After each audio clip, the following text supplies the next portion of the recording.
하나님 말씀 보겠습니다. 하나님 말씀은 신약 성경 마태복음 14장 22절부터 33절까지 말씀입니다.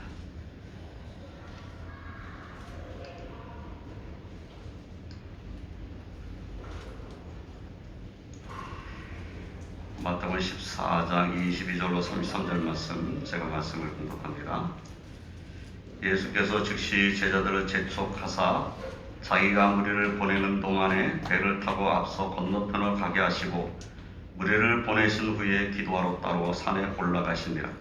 저물매 거기 혼자 계시더니 배가 이미 육지에서 술이나 떠나서 바람이 거스름으로 물결로 말미암아 고난을 당하더라. 다음 사경에 예수께서 바다 위로 걸어서 제자들에게 오시니 제자들이 그가 바다 위로 걸어오심을 보고 놀라 유령이라 하며 무서워하여 소리 지르거늘 예수께서 즉시 이르시되 안심하라 나니 두려워하지 말라.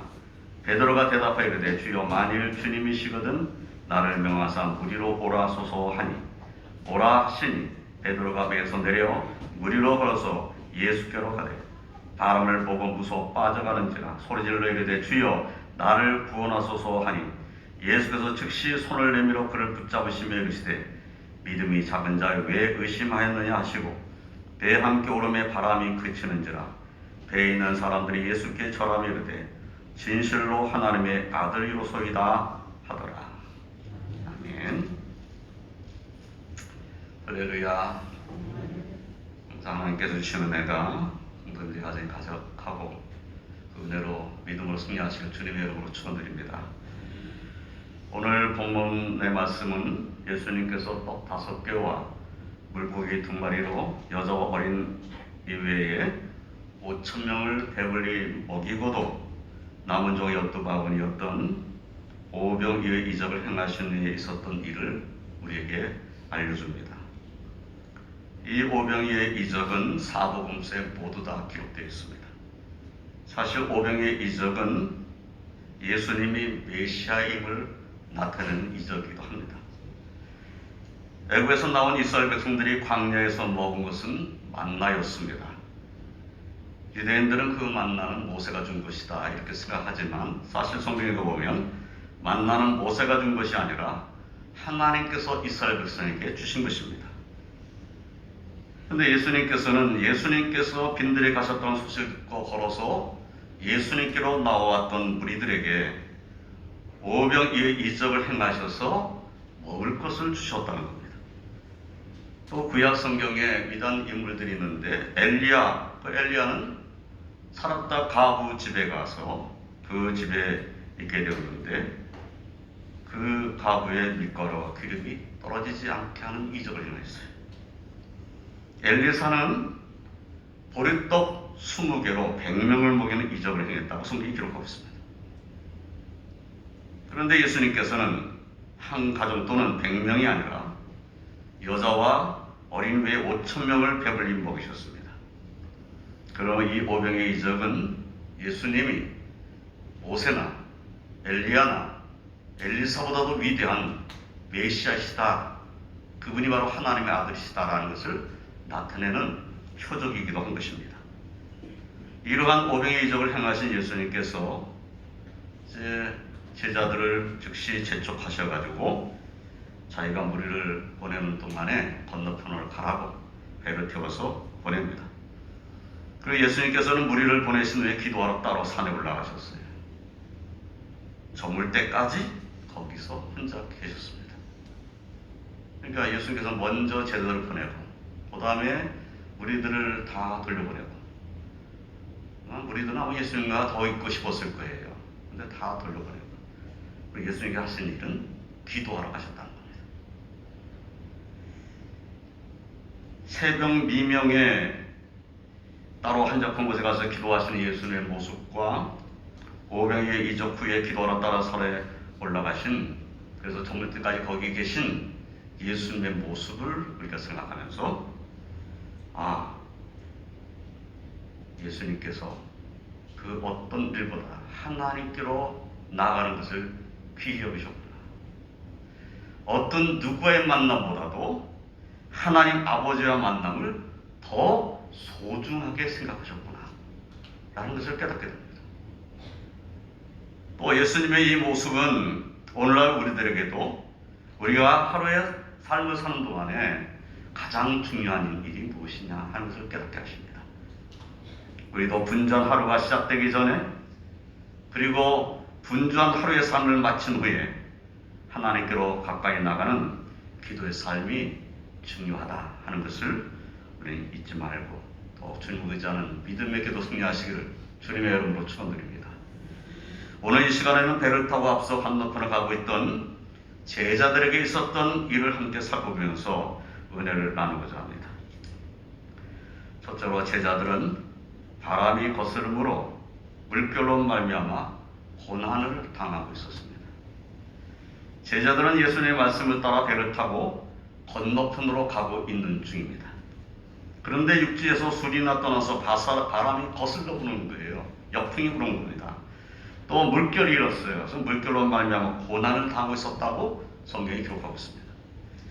순풍이 불어오면 쉽게, 그리고 더 빨리 앞으로 나갈 수 있지만, 이렇게 역풍이 불어 바람이 거스르면 물결로 해서 배가 앞으로 나가지 못하는 거죠.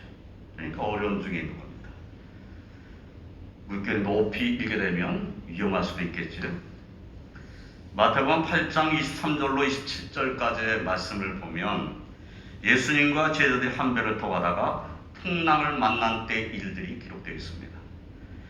그때도 예수님께서 배에 오르시니까 제자들이 예수를 따라 배에 올랐습니다. 그런데 바다에 큰 놀이 일어나 배가 물결에 덮이게 되었어요. 그때 예수님은 주무시고 계셨습니다. 제자들이 주무시는 주님을 깨웠습니다. 주여 구원하소서, 우리가 죽겠나이다. 주님을 깨운 겁니다. 주님께서 일어나셨어요. 제자들에게 말씀하십니다.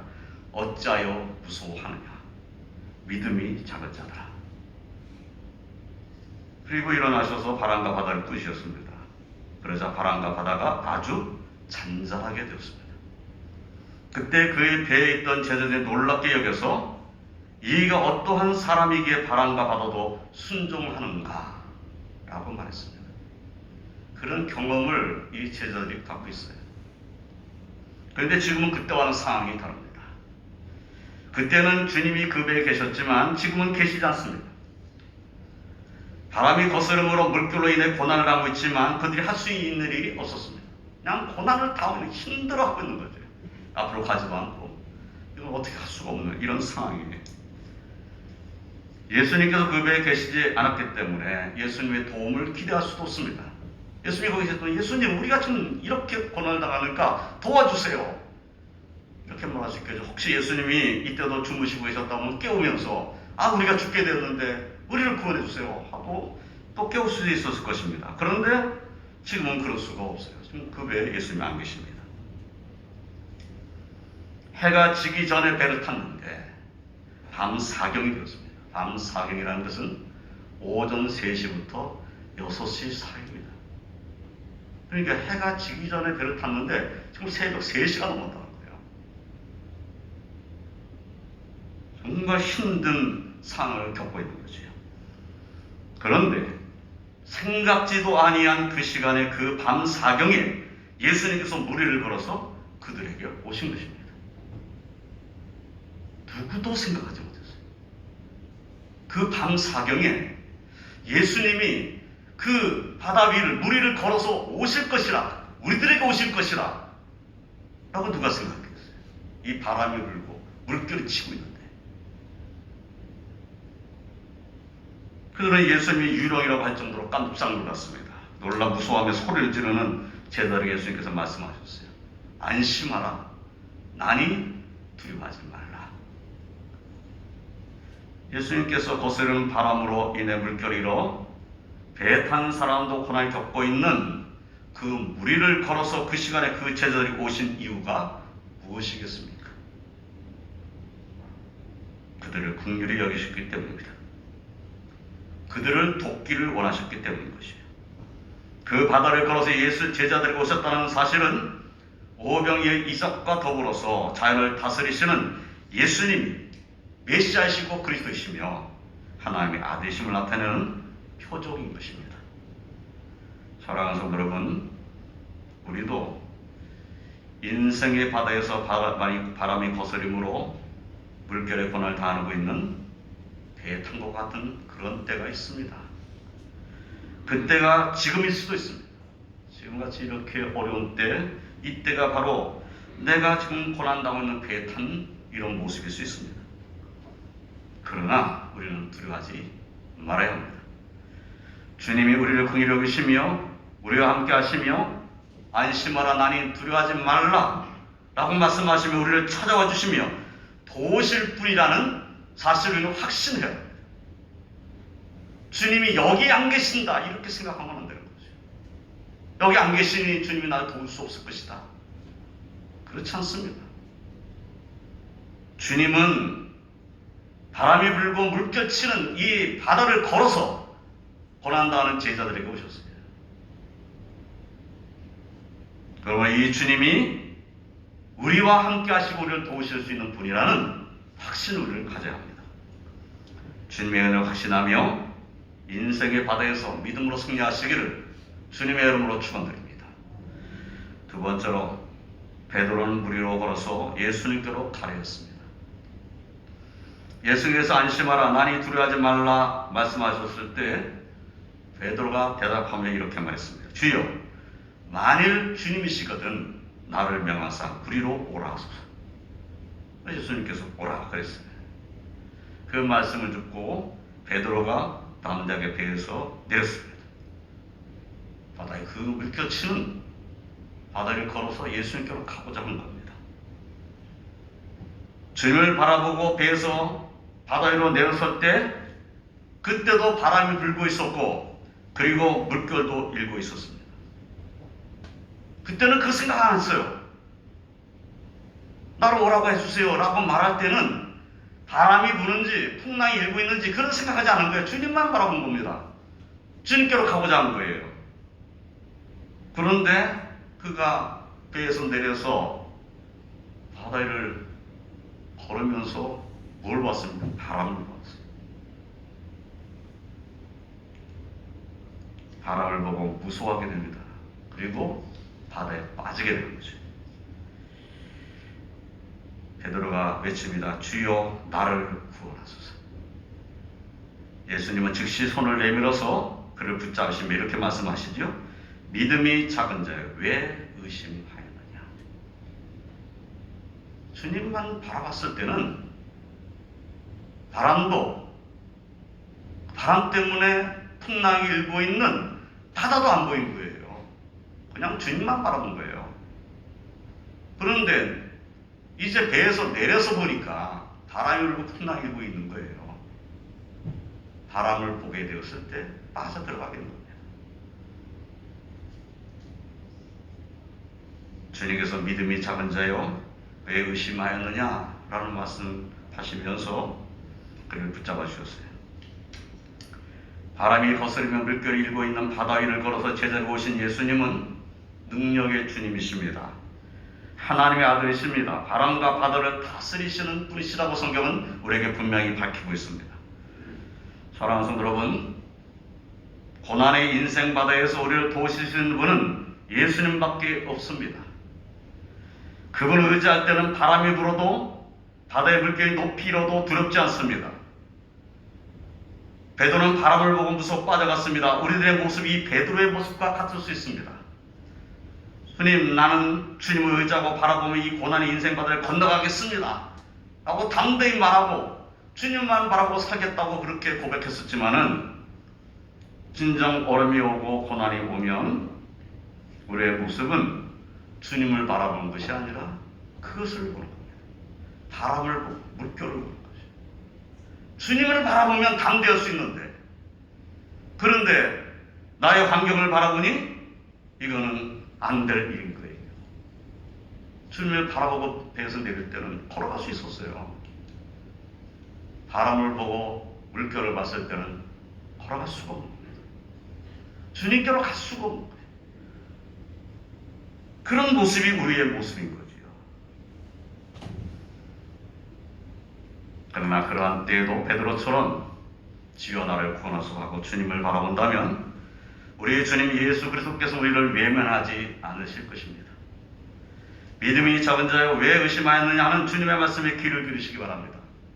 우리의 모습이 혹시 믿음이 작은 자의 모습은 아닌가? 주님만 바라봐야 하는 이 믿음에 서 있어야 되는데 나는 바람을 바라보고 있는 그런 자의 모습은 아닌가? 나의 모습은 지금 바람과 물결만을 보고 고통스러워하는 자의 모습은 아닌가? 이때 더 내가 주님을 바라봐야 하는데 그러지 못한 나의 모습은 아닌가? 우리 자신을 바라봐야 합니다.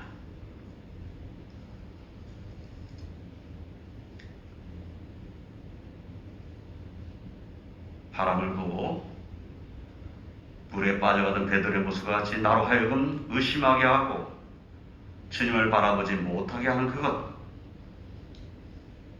오직 그것만을 바라보게 하고 생각하게 하고 걱정하게 하고 근심하게 하는 그것, 그것을 더 이상 이제 바라보지 말고 이제는 주님을 바라보고 신뢰하며 기도하시기를 바랍니다.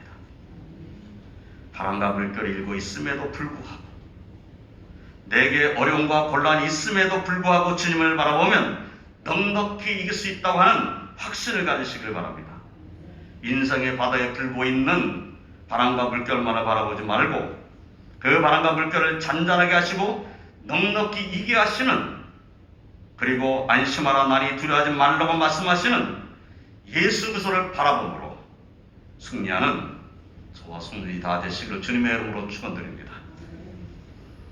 예수님께서 바다 위를 걸어서 제자들과 오신 일을 우리는 놀랍게 생각합니다. 참 놀라운 일이다. 그런데 사실은 예수님께서 하늘 보좌를 버리고 우리를 구원하시기 위해서 이 땅에 성신하여 오신 것이 더 놀라운 일입니다. 그분이 하늘 보좌를 버리고 이 땅에 오셨다는 사실은 무리로 걸은 것보다 더 놀라운 일인 거예요.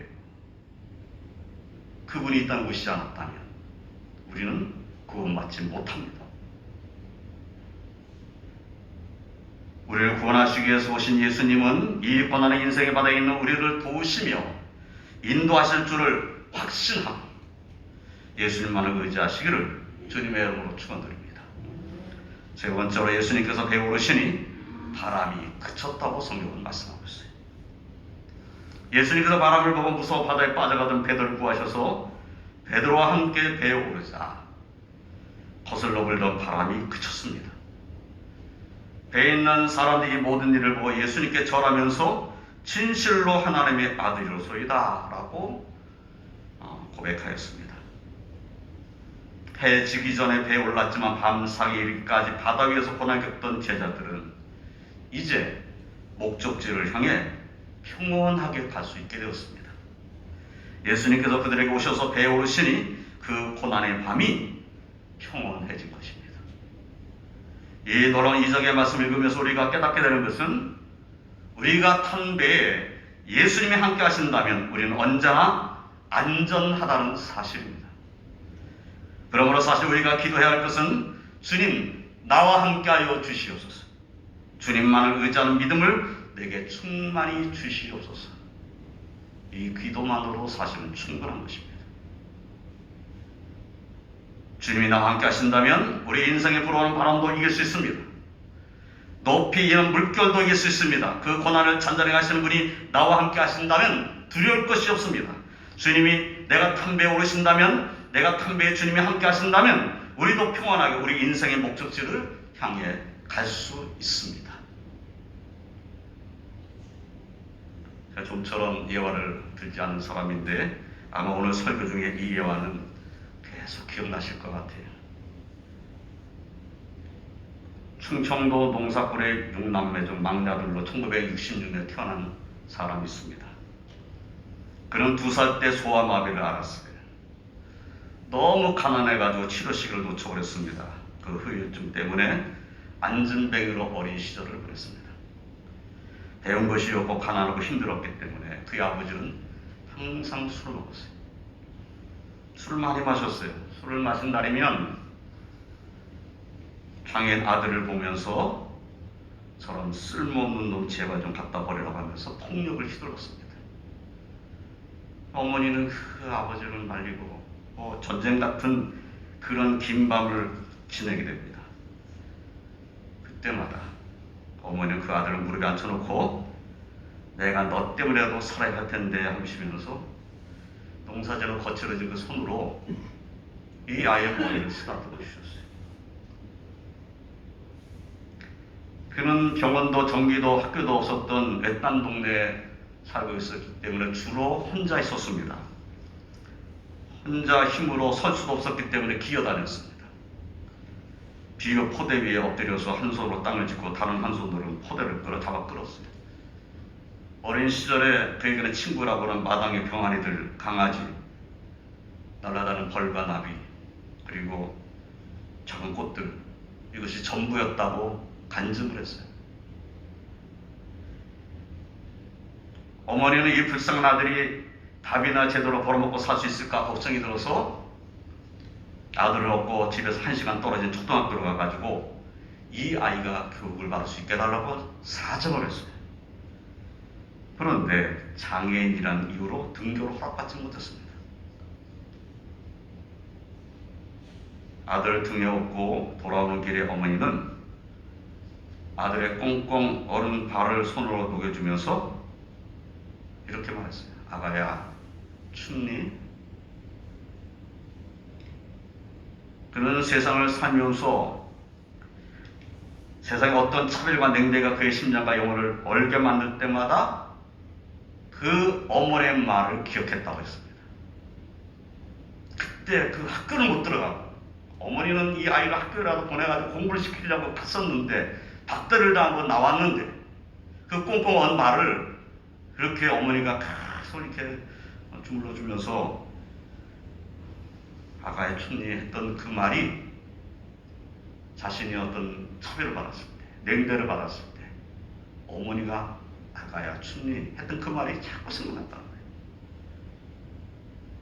그 어머니의 말은 세상에 힘든 일이 비수처럼 다가왔을 때 기억나는 말이 되었다는 겁니다. 그래서 그날 이후 그 아들은 어떤 절망 속에도 희망이 끊어지지 않았습니다. 그는 11살까지 집에서 형과 누나의 책을 보면서 스스로 공부했어요. 대전에서 회사를 다니던 둘째 누나의 권유로 집을 떠나가지고 재활원에 들어갔습니다. 그는 재활원에서 세상의 어두운 그늘에서 신음하고 있는 버려진 창의를 가진 이웃들이 얼마나 많은지를 알게 됐어요. 나만 이런 것이 아니었구나. 자기보다 더 심한 사람들을 본 거예요. 부모들이나 버리고 가버린 거예요. 그래서 그 재활원에서 죽어가는 애들을 본 거예요. 너무 슬픈 거예요. 너무 분노가 치밀고 어떻게 이럴 수가 있는가. 하나님은 여기 있는 우리들 돌아보시지 않는 하나님이신가. 매주마다 목사님 와서 설교를 하셨는데 그때마다 목사님은 하나님은 사랑합니다 이렇게 설교하셨다는 거예요. 근데 그 말을 듣는 어린 마음에 하나님 사랑이시다면 이렇게 하시면 안 되죠. 이런 생각을 했다는 거예요. 너무 불쌍한 사람들을 많이 거기서 보았어요. 그 재활에서 굳은 다리를 펴서 보조기를 끼우고 목발을 짚으며 걷는 방법을 배우는데 2년이 걸렸다는 겁니다. 누나는 빨래도 해주고 주말이면 그를 데려다 밥도 해주고 했어요. 그 누나의 덕분으로 학교를 다니게 되었는데 공부는 항상 1등을 했습니다. 선생님의 추천을 받아가지고 대전중학교에 들어갔어요.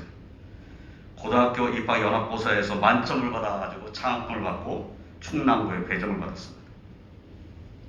그는 기부가 크게 털어져 있는 단칸방 한 구석에서 밥상을 놓고 열악한 환경에서 공부를 했어요. 그래서 서울대학교로 들어간 겁니다. 그리고 미국으로 유학을 가서 버클리에서 수학 박사 학위를 받았어요.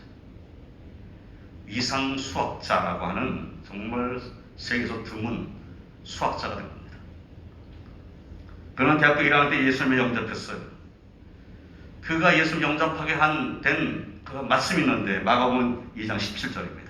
건강한 자에게 의사가 쓸데없고 병든 자에게 쓸데있느니라. 나는 의인을 부르러 온 것이 아니요 죄인을 부르러 왔노라 하신 그 말씀 읽으면서 정말 많이 울었다는 거예요.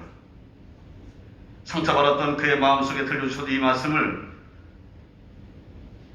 내가 너와 같이 찢기고 찢긴 병든 자를 구하러 왔다고 예수님께서 나에게 말씀하신 걸로 들었다는 거예요. 나같이 병든 자, 찢기고 찢긴 이런 병든 자를 위해서 주님이 나를 구원하러 오셨구나. 내가 너를 구원하러 왔다. 이런 말로 들었다는 거예요. 그래서 그렇게 눈물이 많이 나더라는 거예요. 그때 자신의 영혼을 잠잠하게 하시는 위로의 하나님, 그 위로의 하나님의 말씀의 힘을 알게 되었다는 거예요. 예수 영접한 것은 배운 것이었고 가난하게 힘든 삶에서 술로 살았던 아버지를 위해서 수년을 기도했어요. 그리고 그 아버지도 결국 예수님을 영접했다는 거예요. 그는 이후 카이스트와 서울대 교수를 거쳐서 현재 고등과학원 교수로 재직하고 있습니다. 2007년 40세 이하의 과학적인 젊은 과학자상도 받았어요. 바로 그분이 장을 읽고 세계적인 수학자가 된 김인강 교수입니다. 이분의 그 간증의 그 유튜브가 많이 있습니다. 한 교회에서 간증하는 1시간 이상 되는데 전 그거 들으면서 이분이 그 인생을 살면서 얼마나 고난을 겪으면서 살아왔겠는가 하는 생각이 많이 했어요.